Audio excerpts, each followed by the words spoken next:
Bonjour, bonsoir. Ça dépend de l'heure à laquelle vous regardez cette vidéo. Alors, par rapport à la situation, il est difficile de se rencontrer en présentiel et pour dispenser les cours. Donc, je me trouve dans l'obligation d'enregistrer des vidéos et cela vous permettra de les regarder selon votre disponibilité à votre convenance. Nous allons poursuivre avec la transcription, notamment avec la maturation des transcrits. Alors, je rappelle que la transcription, c'est la première étape de l'expression de l'information génétique. Donc, l'expression de l'information génétique se fait en deux étapes. C'est d'abord la copie de l'ADN en ARN messager, c'est la transcription. Et la deuxième étape, c'est la traduction, donc le décodage de l'ARN messager au niveau du cytoplasme grâce à une logistique qui comprend des ARN de transfert, ARN ribosomique, des enzymes et les acides aminés. Donc, cette traduction va permettre la synthèse d'une protéine ou encore la synthèse de protéines. Maintenant, tout part de l'ADN, tout part de l'ADN. Donc, l'information nécessaire à la synthèse des protéines se trouve dans l'ADN. Donc, cette information doit être décodée et ce décodage se fait en deux étapes. Donc, les transcrits, ce sont en fait toutes les molécules d'ARN issues de la transcription. Bien entendu, il y a des transcrits qui sont, qui ne, il y a des transcrits qui sont codés, il y a des transcrits non codés. Les transcrits codés, c'est l'ARN, les ARN messagers. Les transcrits non codés, c'est là les ARN, les autres ARN, ARN de transfert, les petits ARN qui interviennent surtout dans la régulation de la transcription. Donc maintenant, nous allons voir ici la maturation de l'ARN message. Alors, pourquoi maturation? C'est parce que l'ARN messager naissant ou bien pré-ARN messager, l'ARN messager primaire n'est pas fonctionnel. Cet ARN doit subir des modifications, notamment modifications post-transcriptionnelles, afin qu'elle soit non seulement protégée contre l'armada d'enzymes du nucléoplasme et du cytoplasme, des enzymes qui sont prêtes à hydrolyser, à dégrader des molécules organiques, mais aussi cette maturation va permettre de la reconnaissance de l'ARN messager lors de son passage du noyau vers le cytoplasme. Donc, à rappeler que les ARN, pour la plupart, sont produits au niveau du noyau, mais sont utilisés dans le cytoplasme. Donc, ceci dit, ils doivent laisser le noyau pour aller au niveau du cytoplasme. Maintenant, sur leur chemin, ces ARN seront en contact avec des enzymes. Donc, ils doivent être protégés de ces enzymes, seront en contact, doivent passer l'enveloppe nucléaire. Et maintenant, pour traverser l'enveloppe nucléaire, l'enveloppe nucléaire doit reconnaître que cette molécule, c'est une molécule qui a le droit de traverser la frontière. Et ensuite, cette maturation, les éléments qui vont être ajoutés pour rendre l'ARN messager fonctionnel, mais ces éléments jouent un rôle aussi important dans l'initiation de la traduction. Alors, c'est une spécificité des eucaryotes. C'est une spécificité des eucaryotes. OK? Donc, cela veut dire que chez les prokaryotes, il n'y a pas de maturation. Il n'y a pas de maturation. Donc, ici, il est dit l'élongation des ARN messagers par ARN pôle 2. L'ARN polymérase 2, c'est cet ARN qui est impliqué dans la production de l'ARN messager. Donc, ce processus s'accompagne d'une maturation du transcrit primaire.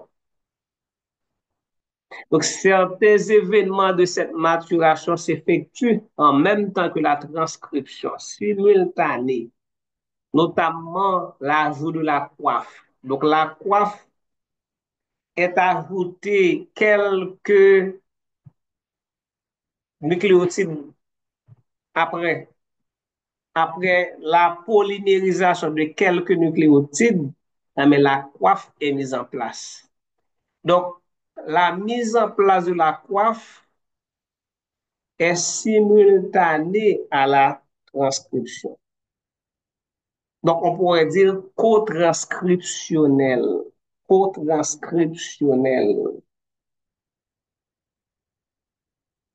La maturation comprend à la fois la modification covalente, c'est-à-dire il va y avoir l'établissement de liaisons covalentes, OK?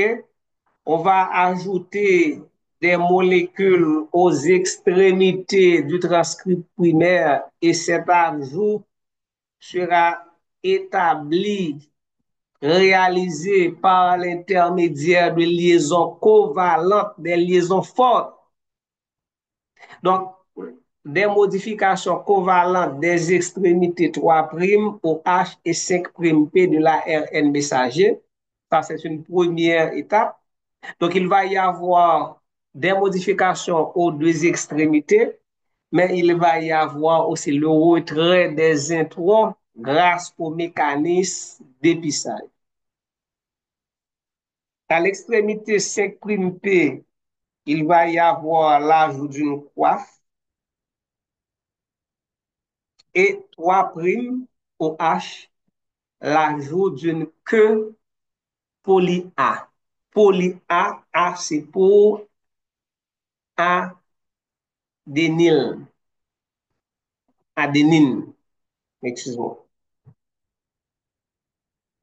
Donc, c'est une modification résultant d'une polyadénylation, c'est-à-dire qu'à cette extrémité, il va y avoir l'ajout de plusieurs nucléotides formés à partir d'une seule base azotée qui n'est autre que l'adénine. Base purique formée de deux noyaux accolés l'un à l'autre, donc un système bicyclique. La séquence transcrite d'un gène est composée de séquences introniques, séquences non codantes, et exoniques, séquences codantes.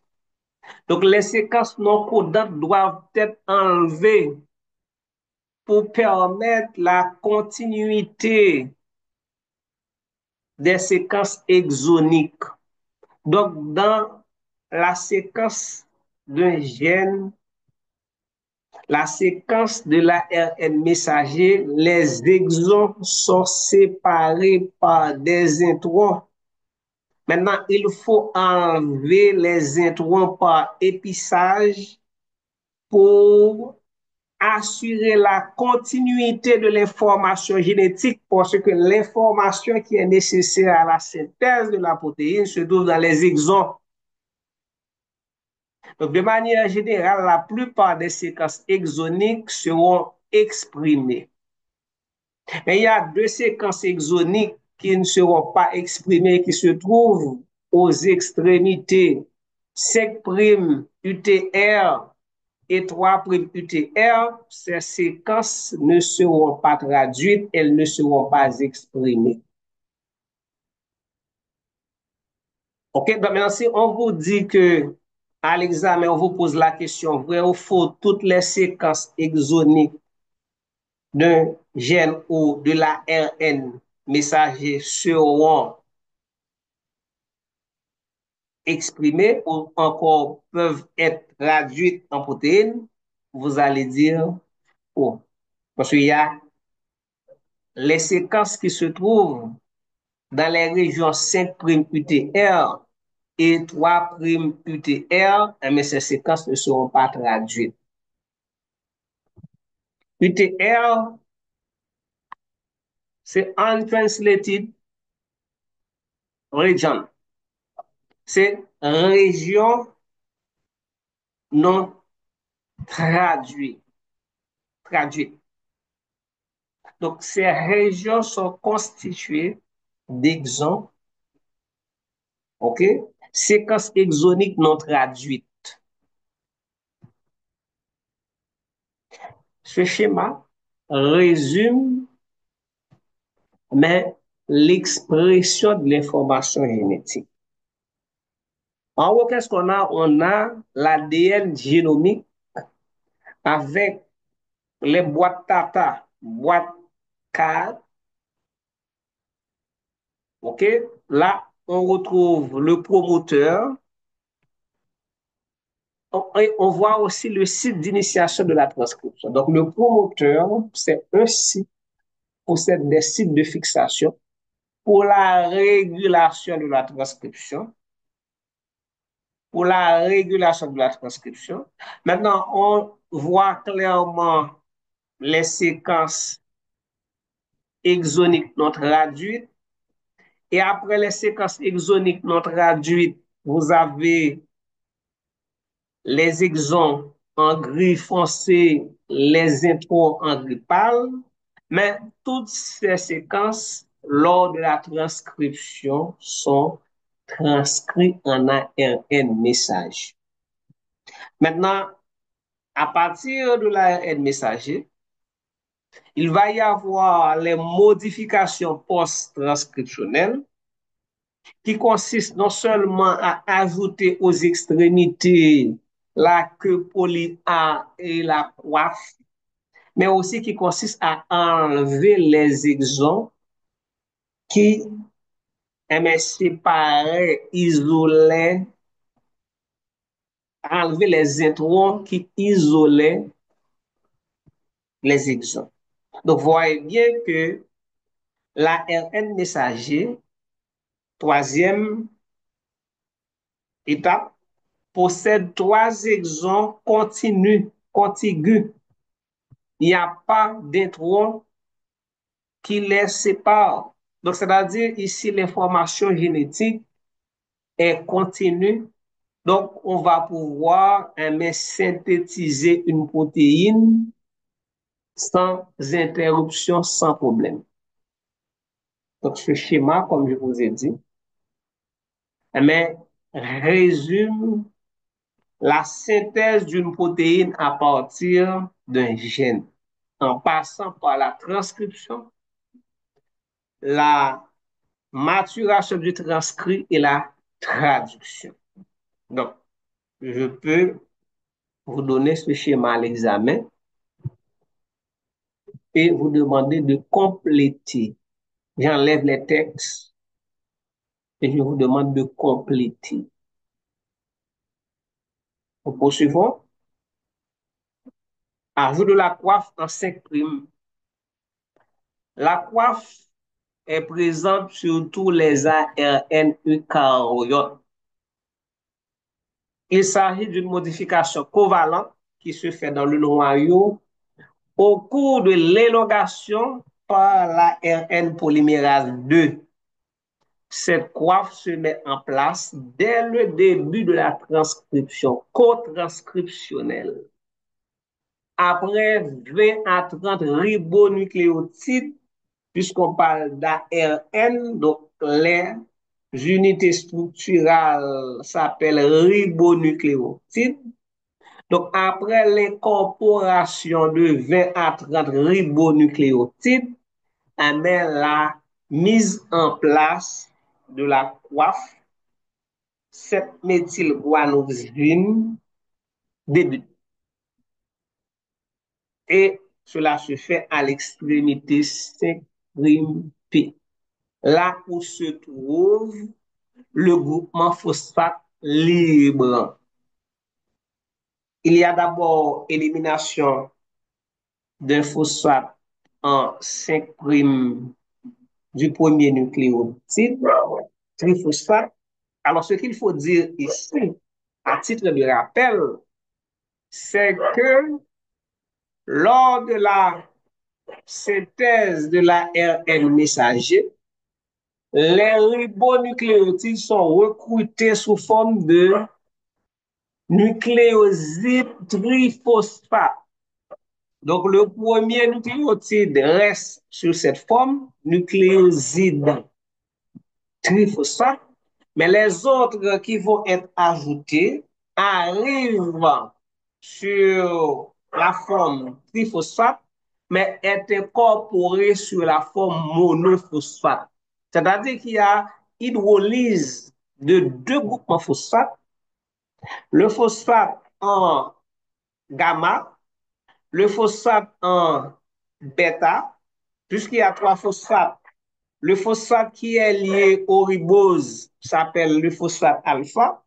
Le phosphate adjacent au phosphate alpha s'appelle bêta. Et le phosphate adjacent au groupement phosphate bêta s'appelle gamma. Alpha, bêta, gamma. Maintenant, le phosphate, le nucléotide arrive avec ces trois groupements phosphate. Donc, je parle du deuxième, troisième, quatrième et X nucléotide. Ces nucléotides sont mobilisés, sont recrutés sous forme triphosphate, mais ils sont incorporés dans la chaîne nucléotidique en croissance sous forme monophosphate. Cela indique, cela sous-entend qu'il y a hydrolyse de deux groupements phosphates. Mais quels sont les phosphates qui sont hydrolysés, éliminés? C'est le phosphate bêta et gamma. Donc la libération, la rupture de la liaison phosphodiester entre le phosphate alpha et bêta libère beaucoup d'énergie. Cette énergie va être utilisée pour la synthèse, pour l'incorporation du nucléotide monophosphate dans la chaîne polynucléotidique en croissance. Donc, c'est une réaction, la réaction d'hydrolyse, c'est une réaction exergonique qui libère de l'énergie et une partie de cette énergie va être utilisée pour faire un travail chimique, la synthèse d'une liaison phosphodiester. Est-ce que vous voyez? Donc, il y a hydrolyse d'une liaison phosphodiester. Cette liaison phosphodiester se trouve dans le nucléotide triphosphate qui arrive. OK? Donc, l'énergie est libérée. Donc, cette énergie va être utilisée pour la synthèse d'une nouvelle liaison phosphodiester. Cette fois-ci, c'est dans la chaîne nucléotidique en croissance. Maintenant, il y a élimination du premier. Qu'est-ce qu'on dit? Il y a d'abord élimination d'un phosphate en 5' du premier nucléotide, du phosphate. Donc, il en reste deux. Et l'enzyme, c'est une phosphatase, une hydrolase, enzyme appartenant à la classe des hydrolases. Troisième classe d'enzymes, ok? C'est d'abord les oxydoréductases, les transférases, les, hydro, les hydrolases, ok? Ainsi de suite. Ensuite, il y a soudure d'une méthyl, 7-méthylguanosine, 7-méthylguanosine monophosphate, ok? 7-méthylguanosine monophosphate. N'oubliez pas que à l'extrémité 5'P, le premier nucléotide avait conservé ces trois phosphates. Avant la fixation, l'ancrage, la soudure de la coiffe, à savoir 7-méthylguanosine monophosphate, on enlève un groupement phosphate, il en reste deux. Et si on vient avec 7-méthylguanosine monophosphate, eh bien, après l'ajout, on aura toujours trois phosphates. Donc, ces trois phosphates seront intercalés, interposés entre cette méthylguanosine et le ribose du premier nucléotide. Et ce transfert, cette fixation est assurée par quoi? Par une guanyltransférase et une méthyltransférase. Il y a ensuite méthylation en deux primes sur les riboses des deux premiers nucléotides dans la plupart des ARN messagers. Alors pourquoi cette méthylation? Donc en deux primes, qu'est-ce qu'il y a sur les riboses? C'est un groupement hydroxyle. Le groupement hydroxyle, c'est un groupement très réactif. C'est une fonction alcool. C'est une liaison polaire. L'atome d'hydrogène est acide. Donc c'est un site permettant l'attaque du nucléotide. Maintenant, en transformant ce groupement alcool en méthoxy, eh bien, on renforce, on augmente la stabilité de l'extrémité 5'P et rend cette extrémité moins susceptible à l'attaque enzymatique.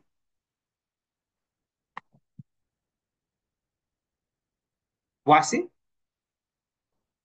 Voici l'extrémité ici. Donc ici, on a trois groupements phosphates. Le premier ici, c'est alpha, bêta, gamma.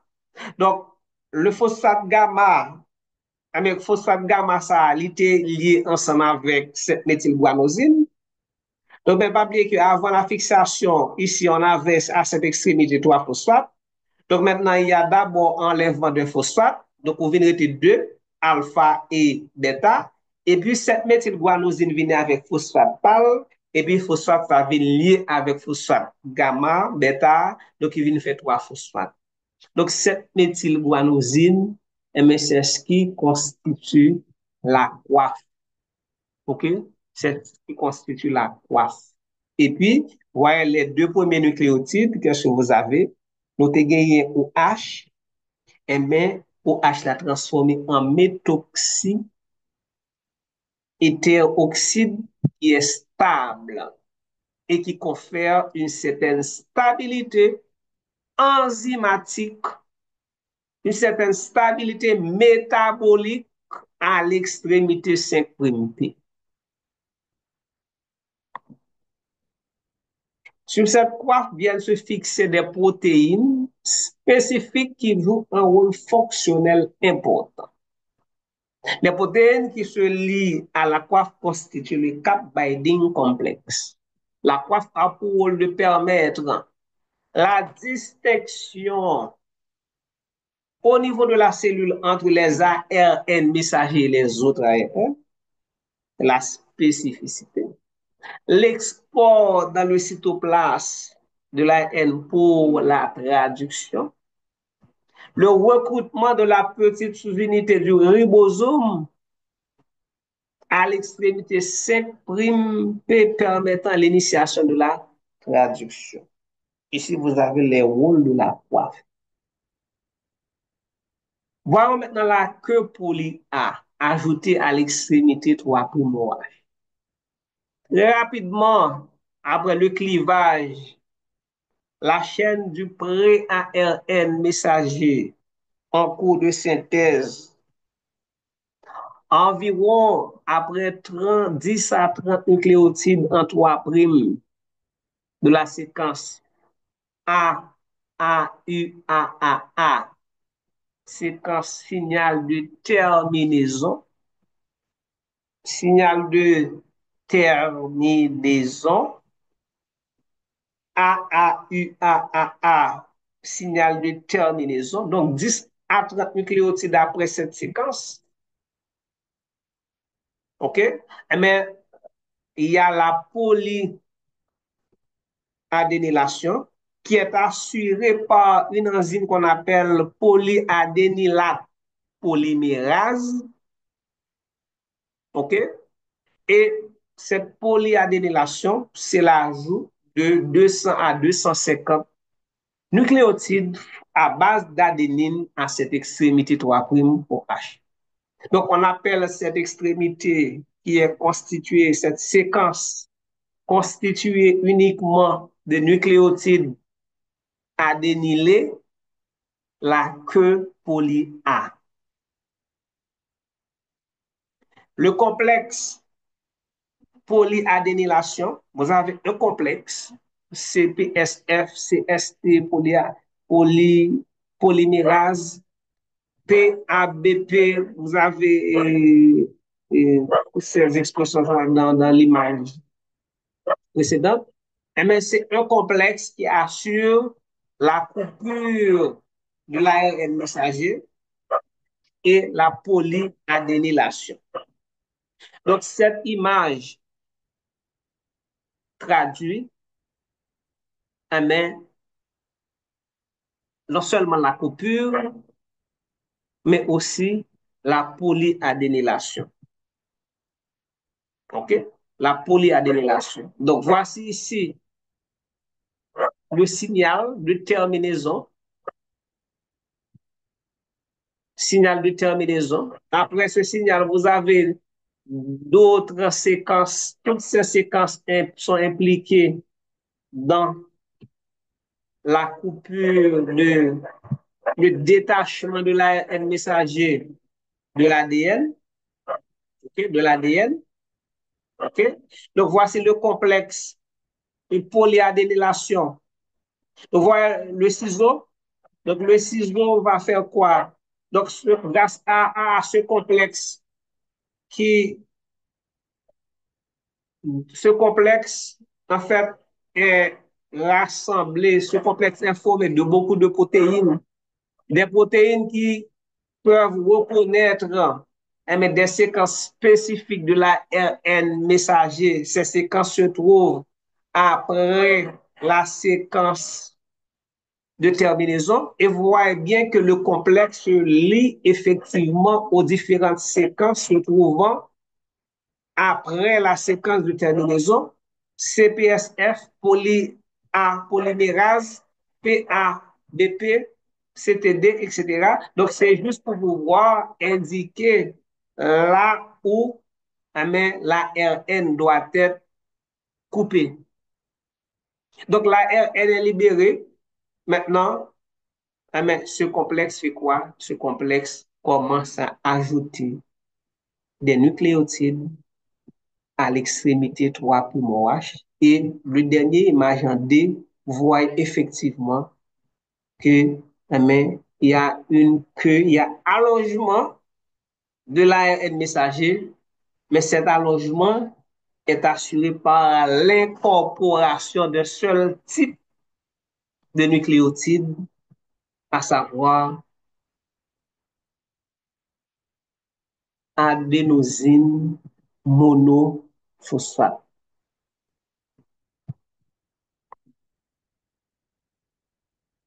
La queue poly A, sur ces queues peuvent aussi se fixer des protéines.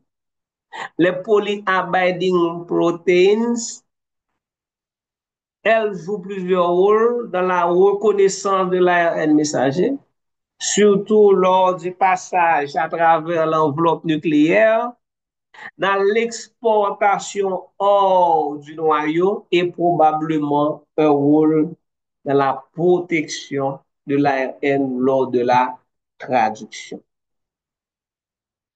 Donc maintenant, on a terminé avec la mise en place, les modifications covalentes aux deux extrémités.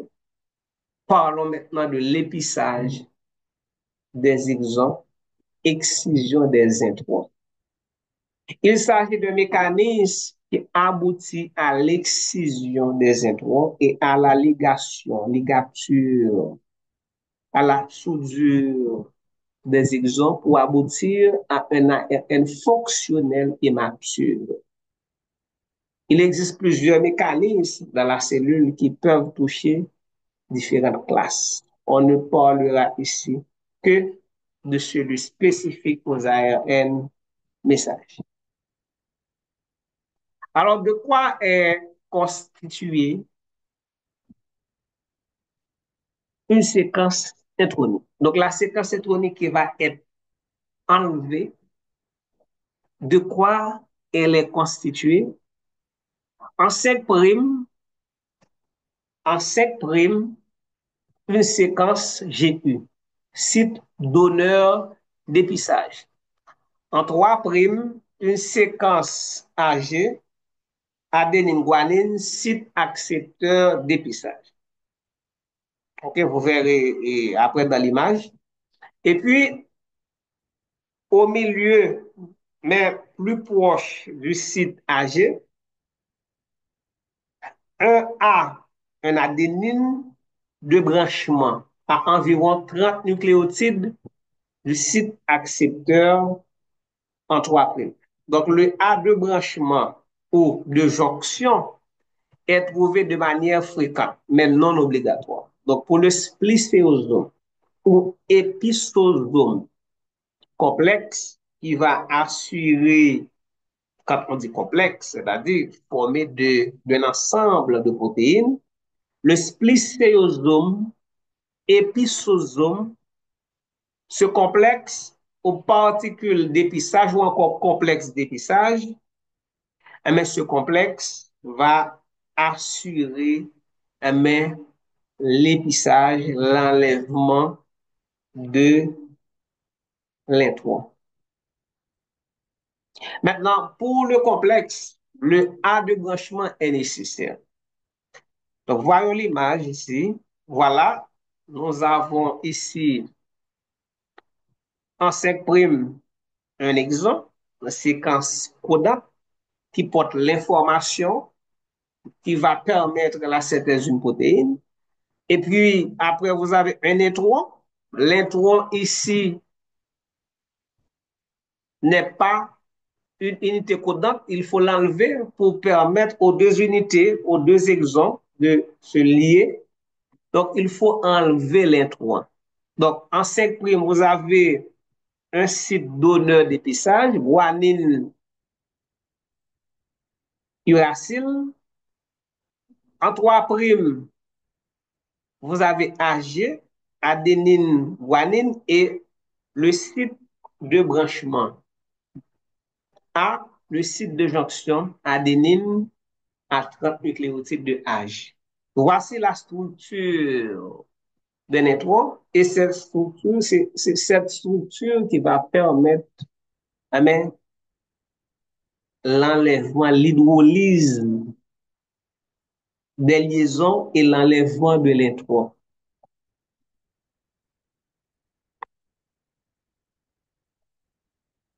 Sur cette séquence vient se fixer un complexe multimérique, c'est-à-dire qui est formé de plusieurs protéines, appelé le splicéosome. Il est constitué de 5 SNRNP, small nuclear ribonucléoprotéines particules. Les SNRNP sont constitués à la fois d'ARNSN, small nuclear ARN, et de protéines. On en trouve 5, U, 1, 2, 4, 5, 6. Pourquoi on les appelle U? Parce qu'elles sont riches en uracile et certaines ont un rôle bien précis. U1 se place sur le site donneur, U5 site accepteur, U2 se place sur le A de branchement ou bien A de jonction. Voilà et la composition du splicéosome qui va intervenir dans l'épissage, dans l'enlèvement de l'introns. L'élimination de neutrons est réalisée après deux réactions de transestérification. Qu'est-ce qu'on entend par transestérification? Si vous avez un ester, vous faites réagir l'ester par un alcool, qu'est-ce qu'on obtiendra? On obtiendra un ester et un alcool. Ça, c'est ce qu'on appelle transestérification. Un ester, c'est une réaction de substitution nucléophile.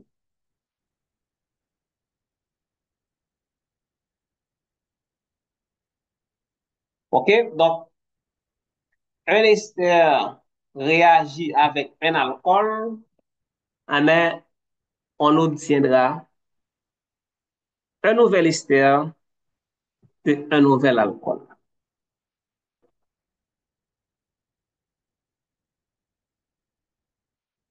C'est un mécanisme nécessitant de l'énergie sous forme d'ATP.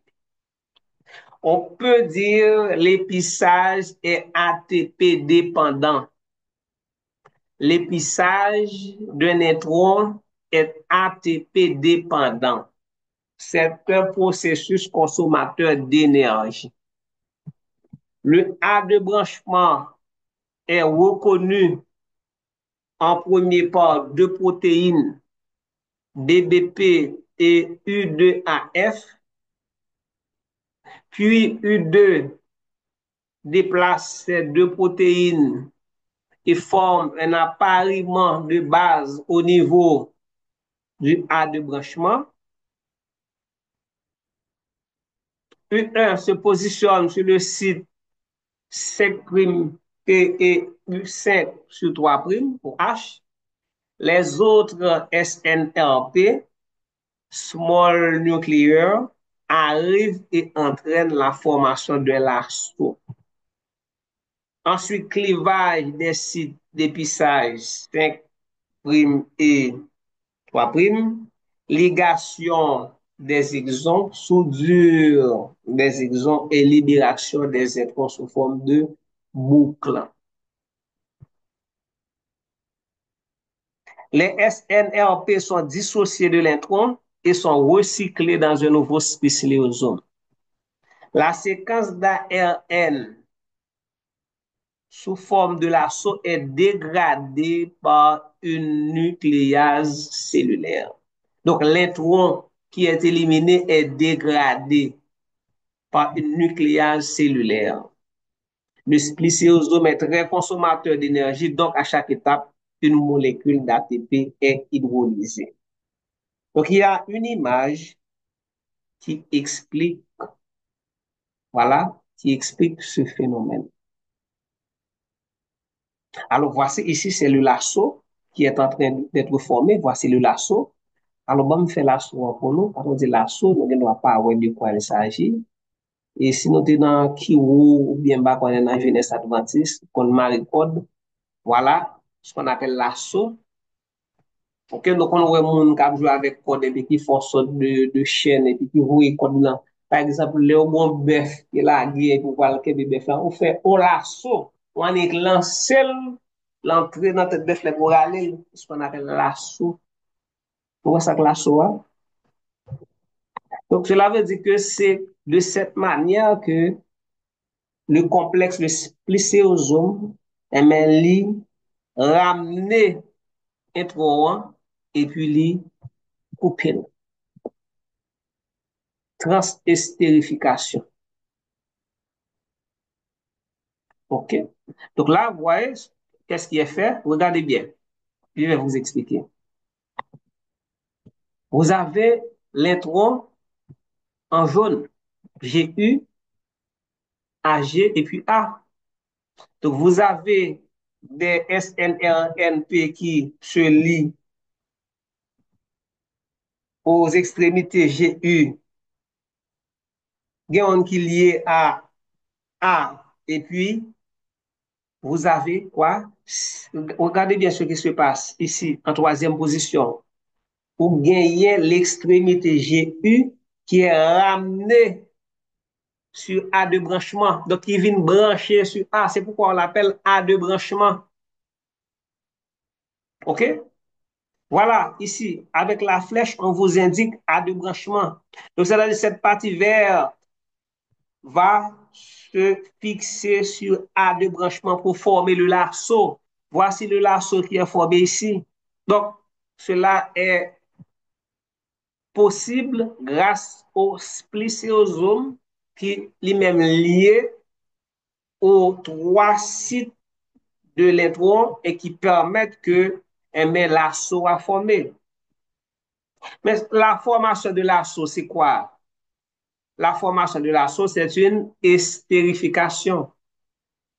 Parce que pas oublier ici, qu'est-ce qu'on a? On a des groupements phosphate, acide, phosphorique, et on a des groupements OH. Donc, quand vous faites réagir l'acide phosphorique, acide inorganique avec un alcool, c'est une estérification. Donc, première estérification, elle est faite avec la soudure de l'extrémité GU au A de branchement. OK? Donc, c'est la première réaction de stérification. Ensuite, une fois que le lasso est formé, qu'est-ce qu'il y a? Il va y avoir, regardez-moi, il va y avoir réaction de l'extrémité de l'exon 1 qui est libre. Il va y avoir soudure de l'extrémité 3' de l'exon 1 à l'extrémité 5'P de l'exon 2. Donc, cette fixation, on peut le qualifier comme une réaction de substitution, côté que exon 1 vient prendre place là, donc, exon 1 vient attaquer et site AG, ok, côté que la a branché avec exon 2. Donc, exon 1, c'est un nucléophile qui vient attaquer cette extrémité, ok, l'extrémité AG, et mais suite à cette attaque nucléophile, le lasso est libéré, et bien, vous venez gagner l'autre ester qui forme là, qui vient faire que vous venez gagner une double estérification. C'est pourquoi on appelle la transestérification. Donc, vous voyez bien l'extrémité 3' OH. Donc, l'extrémité 3' OH, c'est un alcool, alors que ici, on a un ester. Donc, l'attaque de cet ester par l'extrémité 3' OH, qui c'est un alcool, c'est une estérification. Donc, on a une double estérification. Double transestérification. Voilà le mécanisme par lequel les étoiles sont enlevés de l'ARN primaire.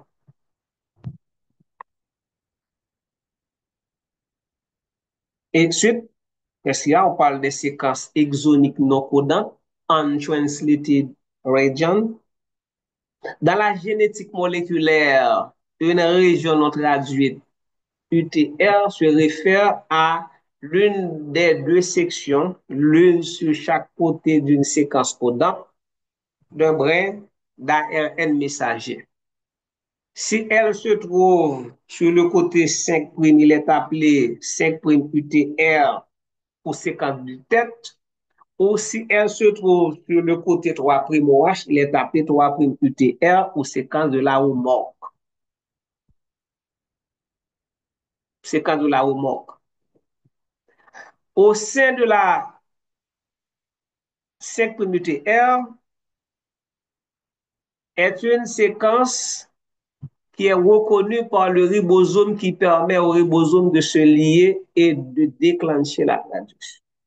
3' UTR se trouve immédiatement après le codon d'arrêt de traduction.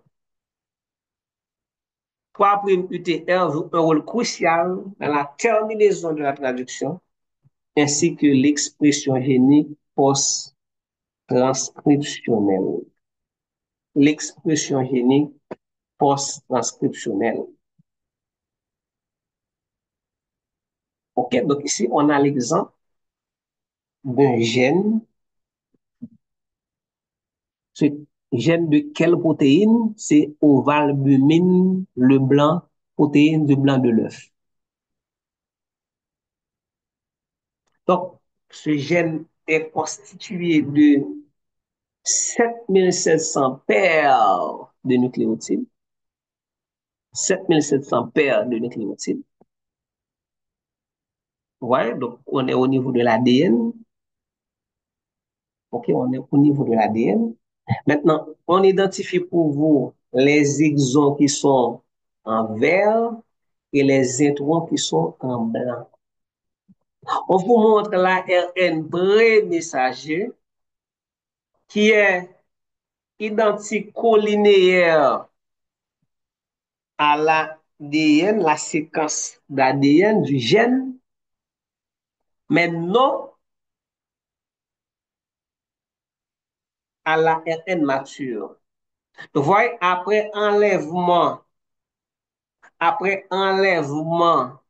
des introns, il ne reste que 1872 nucléotides.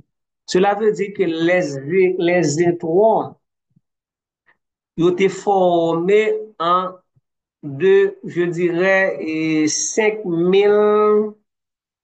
5972, n'espérez pas tromper, c'est ça? 5972 de paires de nucléotides. Donc la majorité, je dirais 3 fois. Donc les exons, les introns représentent 75%, 60 à 75% des séquences de l'ADN. Modification différentielle des ARN messagers eucaryotes. Chez les eucaryotes, il peut y avoir une maturation différentielle qui peut toucher les 3 événements, le CAP, la poly-A ou l'épissage. Un gène peut générer différents ARN suivant les sites de polyadénylation. Un pré-ARN messager peut donner naissance à différentes protéines suivant un mécanisme de maturation différentielle touchant l'épissage. On l'appelle épissage alternatif ou différentiel.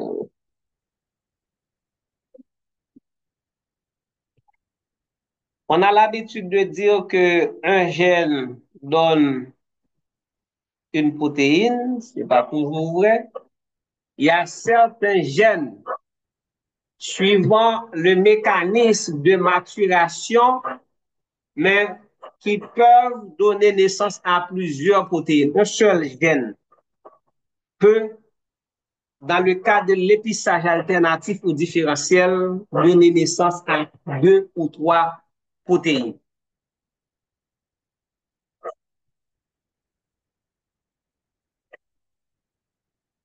Donc, suivant la façon dont le remaniement des exons se fait, mais on peut avoir plusieurs protéines.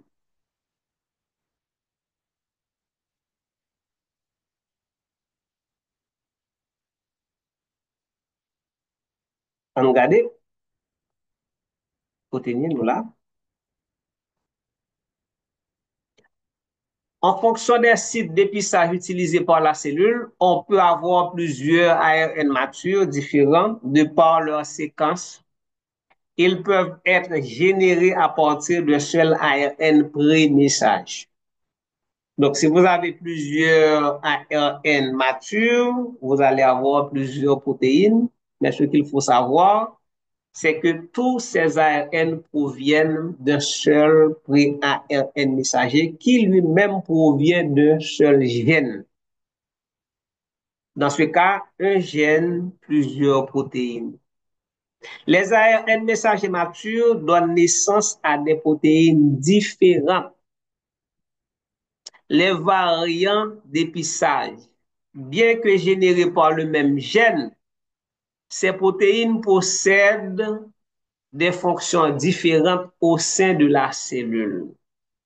La cellule peut utiliser des sites d'épissage différents, des sites d'accepteurs d'un neutron et des sites donneurs d'un neutron différents pour exciser ainsi un fragment d'ARN prémessager. Vous allez voir comment ça peut se passer.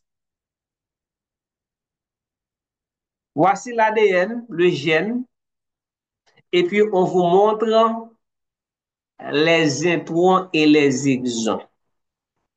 Les introns, ce sont les traits en noir. Les exons, c'est vert, rouge, bleu. Donc, il y a 6 exons. Maintenant, on vous montre l'épissage alternatif, c'est-à-dire l'enlèvement des introns et ligatures des exons. Mais cet épissage alternatif, mais ce remaniement des exons va permettre la synthèse de plusieurs protéines, dans notre cas de 2 protéines. Donc, dans le premier cas, qu'est-ce qu'on a? On a les 3 premiers exons, 1, 2, 3, qui s'associent à l'exon 4, 5, 6. Et puis, dans l'autre cas, qu'est-ce qu'on a? Il y a élimination de l'exon 4, c'est-à-dire que l'exon 3, l'exon 3 qui devait réagir avec et l'intron entre 3 et 4 qui devait et les sites donneurs et accepteurs de cet intron qui se trouve entre 3 et 4, eh bien, ils n'ont pas réagi ensemble, eh bien, ils réagi avec quel site? Le site donneur, eh bien, ils réagi avec le A de branchement qui se trouve entre 4 et 5. Vous songez bien, la formation du lasso. Donc, la formation du lasso, c'est le GU qui a fixé sur le A de jonction et du même intron. Mais dans l'épissage alternatif, eh bien, le site GU d'un intron l'a fixé sur le A de jonction d'un autre intron, de telle sorte que l'intron qui se trouve au milieu est éliminé. Excusez-moi, l'exon qui se trouve entre les deux introns est éliminé. Donc, on va me montrer nous ça. Donc, GU est ici. GU devrait réagir avec A qui est là. Mais non, il va réagir avec A qui est là. Ça le fait, regardez bien. GU, au lieu de réagir avec A, elle réagit avec A ça. OK? Il forme la sauce. Maintenant, dans la sauce, qui sont pour gagner l'exon 4. Et puis, cette extrémité qui est libre après la formation du lasso, qui ça le fait lui-même, il vient attacher là, qui fait que vous venez exon 3, qui vient coller avec exon 5 et éliminer l'exon 4 sous forme de lasso. C'est ce qu'on appelle épissage alternatif. Donc, à partir de même gène, on peut avoir plusieurs protéines suivant le mécanisme d'épissage.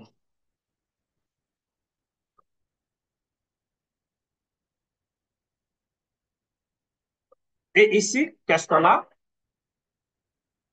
Il y a Richard Roberts et Philip Sharp ont obtenu le prix Nobel en 1993 récemment pour la découverte de la structure des gènes intron-exon et le principe de l'épissage. Qu'est-ce qu'on a ici? On a le gène de la calcitonine. Le gène de la calcitonine, c'est quoi calcitonine?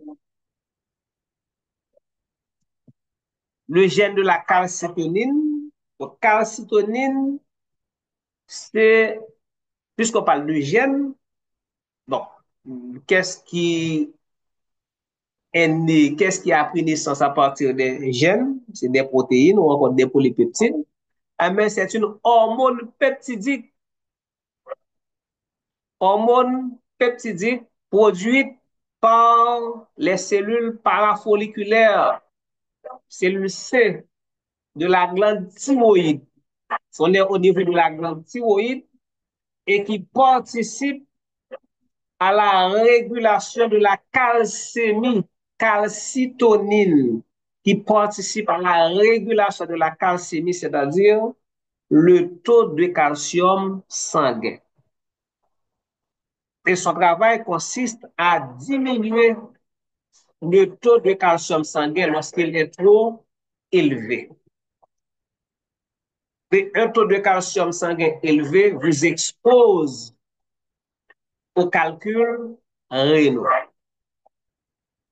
Maintenant, on va regarder qu'est-ce qui se passe. Dans la thyroïde, mais regardez bien, oui, dans la thyroïde, ce gène, il est transcrit en ARN messager, mais il est traduit, l'ARN messager, le pré-ARN messager est traduit en calcitonine. C'est au niveau de la thyroïde.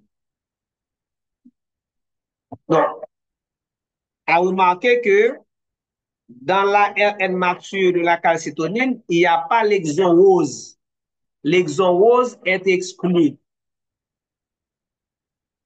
Donc, cela veut dire quoi? Cela veut dire que, eh bien, il y a épissage alternatif. Maintenant, dans le cerveau, les cellules du cerveau, les neurones, eh bien, ils ont gagné aussi gène ça dans l'ADN. Et gène ça est présent dans l'ADN de toutes les cellules, sauf que par régulation de l'expression de l'information génétique, il y a des facteurs qui font que il est exprimé seulement au niveau de la thyroïde et des neurones. C'est idem pour le gène de l'insuline. Ce gène est présent dans l'ADN de toutes les cellules.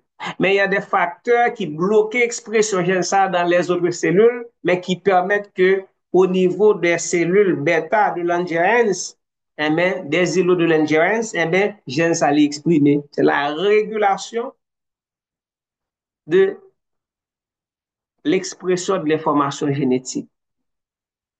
Donc, le gène de la calcitonine est exprimé au niveau de la thyroïde. Il permet la synthèse de la calcitonine, hormone peptidique, diminuant le taux de calcium dans le sang. Et au niveau du cerveau, même gène ça, il bat naissance à une autre protéine, un autre peptide, CGRP, peptide relié au gène calcitonine, qui c'est un